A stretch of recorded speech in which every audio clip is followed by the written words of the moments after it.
Today we have got a really amazing chat with someone very special who I met a few years ago when I was writing my book and Yes. joined us on our panel when I did a baby South Asian baby loss event.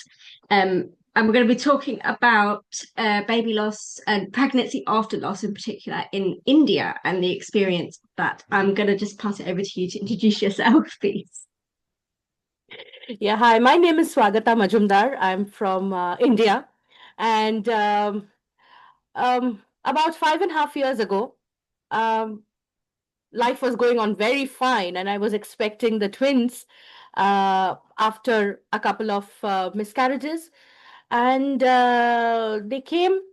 My water broke at 5 months, and they came at 6 months, and they left after 12 hours and 48 hours, respectively. And it just devastated me, like not happens to any lost mother or the families that go through loss. We don't really imagine or think about losing a baby ever. So it just devastated me. And this was the time I was frantically looking for support in India, and there was none, nothing, absolutely. And I got support from an US based group for lost mothers. And this is when I realized that there has to be something done in India as well. I had totally lost meaning of my life after losing my children, and following their loss next another month, I think I was in the hospital, and I had sepsis all over, and I did not want to live really. Uh, but when I thought about this, and when my husband said that, you could make a difference in this while by talking about it, that gave me a meaning, a purpose, a perspective to live the rest of my life. And I'm happy to say that in the 5.5 years following that, I think I have spoken and helped more than 300 women in India who were all strangers, but we are now connected. And every time I have shared my story with them, I have healed a bit. So that's me. And this is my journey. And I'm sure everybody's journey is precious and painful. Um, and it's strange how we are united in this grief globally. Yeah, I think I've heard people say things like it's a club that no one wants to be part of, but when you are Absolutely. part of it, there is a community there as well. Thank you for sharing the work that you're doing in India. So I'm going to kind of start, although this is kind of focused on pregnancy after loss. I'm going to start with thinking about navigating baby loss in India and what does that journey look like for families in India? I don't think when I started my journey, I'll begin with saying that I don't want to generalize families in India, because I may not have met a lot of families who are progressive and thinking like me. I may have missed meeting them, but the larger population that I have met and worked with, um, they have gone through a similar experience. I have been lucky and fortunate that my family has been extremely supportive in this, and it was never a baby making project for us. And um, I was never told by anyone to, have another and forget my twins. But that is what happens in India mostly. I think not just India, in the entire subcontinent, because I've worked with other countries and I've spoken to other women from the subcontinent as well. Pregnancy after loss is extremely traumatic, because you always keep thinking about your own loss and the loss that you've had previously. And, mothers are sometimes pushed and hurried into the pregnancy. Uh, they are not given that time to deal with the amount of grief that they have gone through during this loss. So pregnancy of after loss is very traumatic for many Mm. women. It has been very traumatic for me. I had severe PTSD. Every minute of my pregnancy, I kept on thinking that, okay, this is it. This is the last moment. This is the last moment. And I think uh, I was admitted to the hospital about 14 times in my entire pregnancy, uh, which was thankfully very, very, going very well, unlike the one before that. But I had to be admitted 14 times only because I kept on complaining about a certain chest pain, and I kept on saying that, I'm probably having a heart attack, or my baby is not responding, or something like this. Mm.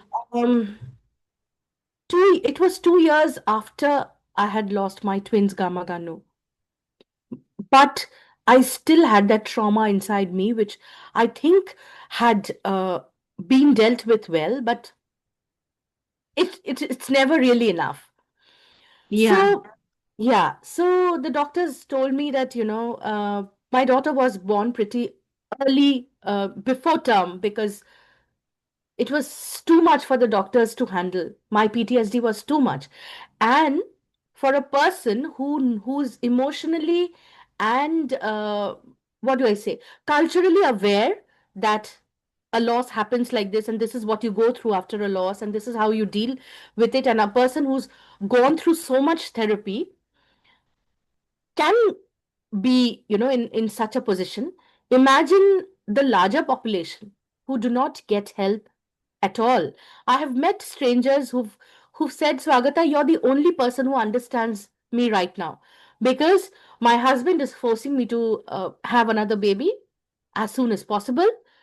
The families, especially my mother, has been telling me that, forget and move on, because Mm. nobody likes gloomy faces. So people have told me these things, even their doctors have told them to forget the past and move on. How do you make them understand that there is no moving on from this loss? You never really move on. No. You you know i've had read this beautiful quote somewhere that child loss grief is huge, it's humongous. But then, after a few years, it starts looking smaller because your life grows around it. It stays the Yeah. same. You Your learn to body, live with it. yes, It yes, doesn't leave you. And yeah, I suppose that's where you get when you come into the pregnancy, a pregnancy after loss, you have mm, to navigate that pregnancy with the grief and that experience in your head as that's well. right.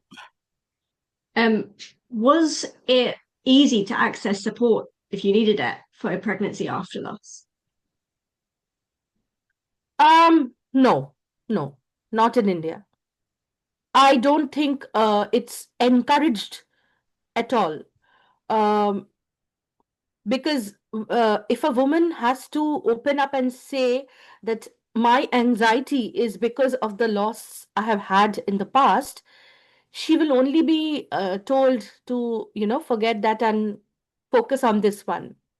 So a lot of women don't ask about it. And they have unresolved trauma, unresolved grief inside them. They don't know that they're suffering from PTSD. Uh, they don't know why their BP is so high during the pregnancy, why things are going, why are they so anxious? They have no clue. They just know that, even if I'm in trouble during this pregnancy, not pregnancy wise, not, physically, but mentally, there's no support. Because, of course, Yeah. my husband doesn't understand. So, the closest person doesn't understand. Who else will? So it's not easy. And I don't think the doctors encourage, of course, I will not generalize again, there are doctors who are extremely supportive of the cause, and they'll be with you and all that. But um, generally speaking, it's not. Yeah. And, we are conditioned as a society in a way that we also don't want to discuss it. because Is there is, the I have heard stigma from, attached? yes, Yeah. there are few women who've told me that I don't want to talk about a loss because it's inauspicious for this Mm, pregnancy. Now, that's a place that even people like us who are trying to provide support cannot get into, because this is absolutely personal. I cannot tell you uh, what's auspicious or what's not inauspicious to you, or what it yeah. means to you. Now, if losing your child or remembering your child whom you've lost feels inauspicious to you as a mother, um, then I don't think anyone can help you or support you, right? It's a conditioning that's there in the society. It's come from like a culture, society, the way that these thoughts are instilled into us. I was For thinking, for like, for, for generations, women have been objectified. Women have been seen as baby creating machines. Uh, mm, Women have been, it for many women, it feels like a project that they have to deliver perfectly. And if they are having a boy, they are like, they've just A plus in that project. yeah, I've heard that. I've heard that from people when I was writing my book that um maybe they lost a girl and it wasn't seen as much of a loss as if it was a boy, or like, yeah, there's a lot of a focus on I have a point male to make there, babies. I have a point to make there very interestingly. After my loss, in one of those months when I had to go back regularly because I had severe sepsis and my stitch would open, and I had lost my boys, but all these things were also there. So I had to keep going back to the maternity ward every time to get the stitchings done. And in and those were traumatic because I would see pregnant women around me all the time, and it was traumatic. Anyway, so in one of the sessions, one junior doctor comes to me and she hugs me and like she's like, Swagata, I'm so upset for you because for 2 months you were admitted in this hospital and I've seen you almost every day and I've come and checked you, and then you have delivered boys, and now they're not there. I just cannot believe that that has happened to you, and I feel so sorry. You lost your boys. You had two boys and you lost them. And she kept on saying, boys, boys, boys. When I Mm, corrected her a few times and I said, yeah, child, child. And then third time when she said boys, then I realized she meant that you had twin boys whom you have lost. The word boys was important to her. For me, even if they were two girls, I would have been. They're my children. They're my yeah, firstborns. yeah, Doesn't matter if they were boys or girls. But uh, this really, I was looking at her and I was thinking, oh, she's a doctor. And imagine being a doctor, um, her mindset is still like that. yeah. And I mean, where do you feel like this has come from? Like, where is this come from into our culture? This feeling about male babies, and also just about stigma in general, and not talking and trying to make sure you move on from it constantly, and that whole baby making ideology as well, that you're thinking, where has this come from? Like I said, Amneet, it's all cultural conditioning, which has uh, come from years of treating women like, objectifying women, treating them Mm, as um secondary, I don't know, what do you call human beings, secondary beings probably, whom who are only meant to produce offsprings and give you heirs. I think that is mm, has been, for centuries women have been treated like that in our culture, very sadly. Having said that, Indian, it, it's really strange that India produces finest uh, professionals in every field, but uh, I mean, female professionals in every field. But that, I think, is the last 100 years. But Yeah. before that, uh, for years, and we being one of the first, civilizations, I think it is, we've carried that for years inside us, and somewhere deep, uh, it's still there in the society. We don't speak about it much. We've learned to become polished. We understand nuances of the society. So we may not be open about what our stigma is or what's auspicious or auspicious, but it Mm. runs in the back of our minds. So it's there. You just Yeah. don't see it. It's probably buried in, in deep, but it's there. Yeah. Do you think talked about culture and community, but do you think there's any bearing of religion on how people deal with a pregnancy after loss in India?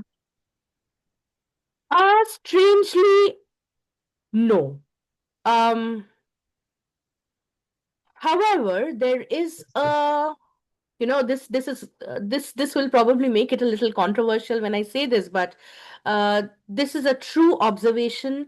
Uh, like I here I want to say that we run a support group for lost mothers like us. That is India's Mhm. first support group for baby loss and pregnancy after loss and infertility.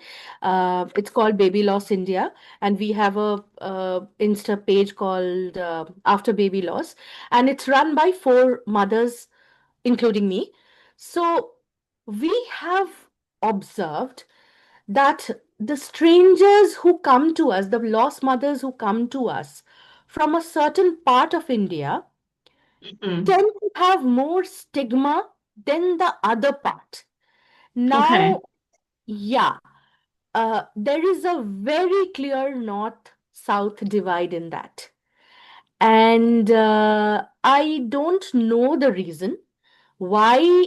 I i i will not be able to say, but this observation is, we've made this observation. Now, there can be controversies. People can say, she's just making it up, but not really. um when I meet people from the southern India, um they seem to be a lot more accepting, and their family is a lot more accepting and open to this. Of course, exceptions are there, but their families seem to be a lot more accepting and open uh, to resolving grief and allowing them time for the next pregnancy. Uh, but from the northern India, the stories that I hear are purely about hushing it up. Mm.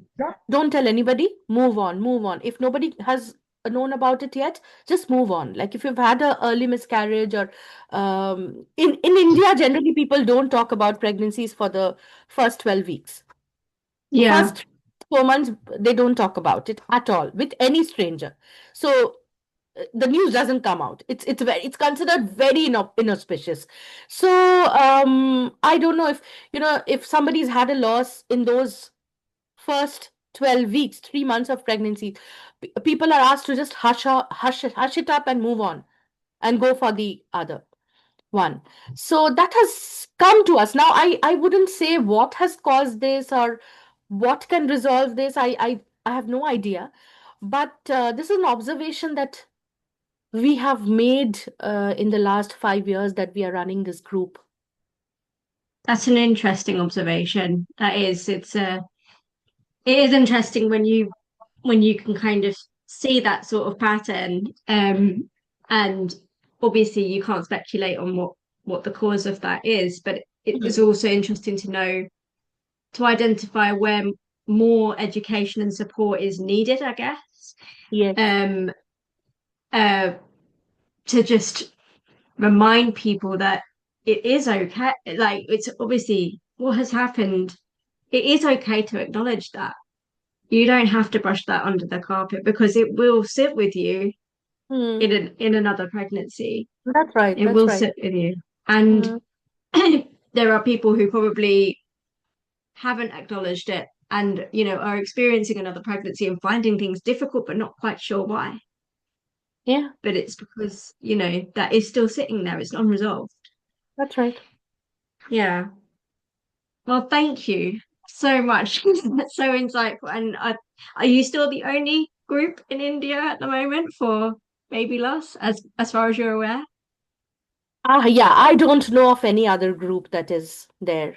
And I started the Wave of Light movement in India the same year, in 2020, when I lost my twins, Kamaganu.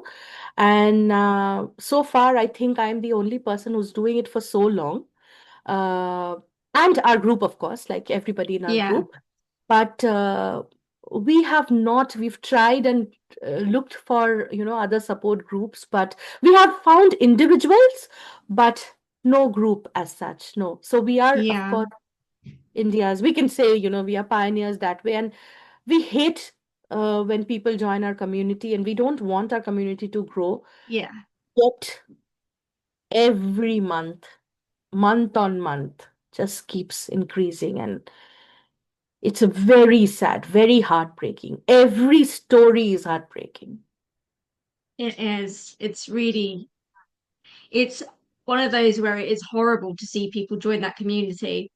But at the same time, the fact that you're there and you exist and you've created that presence in India is so important. And I think I people will be just so hope, yes, thankful. yeah, I just hope that is for people, people, the good thing is that people have just, this has happened to me a couple of months ago. Somebody was just typing about baby loss in India, and uh, an article popped up on LinkedIn, Mm, and they saw me, they saw my name from there, and pinged me on LinkedIn about it, where I don't talk about baby loss that much in uh, LinkedIn, but they found me there, and that's how they got connected with me and the group. And then, you know I'm glad that people are able to Google or search for baby loss India, and they're finding a few things. Five yeah, and years ago, I found nothing except for one link that linked me to Kavita. She's the yeah, co-founder. And apart from that, there was really nothing. yeah. You've done amazingly. So, thank you for sharing that. I think it's so insightful, and it's always important to have these discussions as well. Yes, absolutely. I will pop a link to you got Instagram page. Have you got a website as well? We've So got a website as well. I'll Yes. share all of that when this goes live. But thank you so much. Thank you so much for having me, Amneet. This discussion has to go on, and I think it is more important for India to be in this discussion, because I know the phenomenal work that happens in the UK, and you must be about 60, 70 years ahead of us in this field, the work that you've done. And I really hope that few years down the line, Indian government realizes that there is a need to create an official, uh, uh, support group or whatever by the government, in every hospital at least, or a support network for women who've gone through pregnancy loss or infant loss or baby loss. Uh, they really need to be able to access support without paying anything. That's very Yeah, important. yeah, definitely. Thank you. Thank you so much, Amni. Thank you.